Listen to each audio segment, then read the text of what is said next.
Viral clip. ಇದು ಸುದ್ದಿಯಲ್ಲ, ನಗುವಿನ package. IPL ಬಂದಾಕ್ಷಣ ಕೆಲವರಿಗೆ ಒಂದೇ ಕೆಲಸ, ಅಣ್ಣ ಟಿಕೆಟ್ ಸಿಗುತ್ತಾ? ಕೆಲಸ ಇದ್ದಾಗ ಕಾಣಿಸೋದೇ ಇಲ್ಲ, ಮ್ಯಾಚ್ ಬಂದಾಗ ಮಾತ್ರ ಪ್ರೀತಿ ಜಾಸ್ತಿ. ಜನಪ್ರತಿನಿಧಿ ನೋಡಿದ್ರೆ ಕೆಲಸ ಹೇಳೋ ಬದಲು ಟಿಕೆಟ್ ಕೇಳ್ತಾರೆ. ಕೊನೆಗೆ ಅವರಿಗೇನೆ ಡೌಟು, ನಾನು ಸೇವೆ ಮಾಡ್ತೀನೋ ಇಲ್ಲ ಟಿಕೆಟ್ ಕೊಡ್ತೀನೋ ಅಂತ. ಸರ್, MLA-ಗಳಿಗೆ ಒಂದು ಟಿಕೆಟ್ ಕೊಡ್ತಾರೆ, ಅದು ಯಾವ್ದು ಗ್ಯಾಲರಿ ಗೊತ್ತಾ? ಕೆಳಗಡೆ ಅಲ್ಲಿ ಇವರು ಹೋಗೋ ಕಡೆ ಕುತ್ಕೋಬೇಕು ನಾವು ಹೋಗಿ. ಹಿಂದ್ಗಡೆ ಸೈಲೆಂಟ್ ಆಗಿರಪ್ಪ. ಮೊದ್ಲೆಲ್ಲ ಇತ್ತು ಸರ್, ಯಾರು ಟಿಕೆಟ್ ಕೊಡ್ತಾ ಇದ್ರು ಕಡ್ಡಾಯವಾಗಿ. ಯಾರು ಟಿಕೆಟ್ ಕೊಡ್ತಾ ಇದ್ರು ಬರೀ ಇಂಥದೆಯ. MLA-ಗಳಿಗೆ ಒಂದು ಕುಂದ್ರಕ್ಕೆ ಒಂದು ಅವಕಾಶ ಮಾಡಿ ಕೊಡಿಸಿ ಸರ್. 20,000, 3,000, 20,000. 20,000, 3,000, 20,000.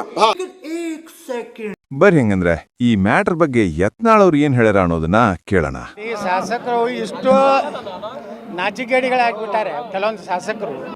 ಎಲ್ರೂ 10 ಸೆಕೆಂಡ್ ಮೌನಾಚರಣೆ ಮಾಡೋಣ. ನೋಡಿ, ಶಾಸಕರು ಇಷ್ಟು ನಾಚಿಕೆಡಿಗಳಾಗ್ಬಿಟ್ಟಾರೆ ಕೆಲವೊಂದು ಶಾಸಕರು.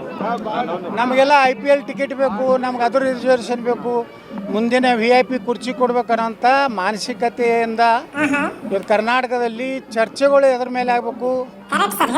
ಆ ಕ್ಷೇತ್ರದ ಜನರ ಸಮಸ್ಯೆಗಳು, ನೀರಾವರಿ ಯೋಜನೆಗಳು, ಕೈಗಾರಿಕೆಗಳ ಬಗ್ಗೆ ಚರ್ಚೆ ಆಗೋದು ಬಿಟ್ಟು ನಮ್ಗೆ IPL ಟಿಕೆಟ್ ಕೊಡಿ, 5 ಕೊಡಿ, 10 ಕೊಡಿ.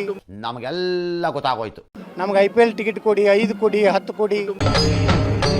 ಇದೆ, ಇಲ್ಲೊಂದು ಸಮಸ್ಯೆ ಖಂಡಿತ ಇದೆ. ಹಿಂಗೆಲ್ಲ ಇದು ತಮ್ಮ ಶಾಸಕರ ಘನತೆ ಇವತ್ತು ಕಡಿಮೆ ಆಗ್ತಾ ಇದೆ. IPL ಟಿಕೆಟ್ಗಾಗಿ ಓಡೋದು ತಾತ್ಕಾಲಿಕ ಖುಷಿ. ಕೆಲ್ಸಕ್ಕೆ ಬೆಲೆ ಕೊಟ್ಟಾಗ್ಲೇ ನಿಜವಾದ ಗೌರವ ಸಿಗ್ತದೆ. ಟಿಕೆಟ್ ಹಿಂದೆ ಓಡಿದ್ರೆ ಗೌರವವೇ ಕೈ ತಪ್ತದೆ. ಅಲ್ಲ, ಗ್ರ್ಯಾಂಟ್ ಆಗಿರೋದು ಕ್ರಿಕೆಟ್ ಆಡಕ್ಕೆ. ನೀವು CL7 ಯಾಕೆ ಕೊಟ್ಟಿದ್ರೆ? CL4 ಬಾರು ಇದಕ್ಕೆಲ್ಲ ಯಾಕೆ ಕೊಟ್ಟಿದ್ರ? ಟೈಟ್ ಮಾಡಿ, ಬಾಯಿ ಮುಚ್ಕೊಂಡು ಬರ್ತಾರೆ.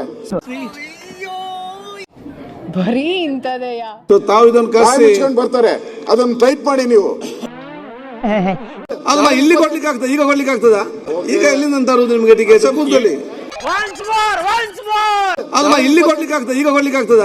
ಈಗ ಎಲ್ಲಿಂದ ತರುವುದು ನಿಮ್ಗೆ ಟಿಕೆಟ್? ಕೂತ್ಕೊಳ್ಳಿ ಅಷ್ಟೇ.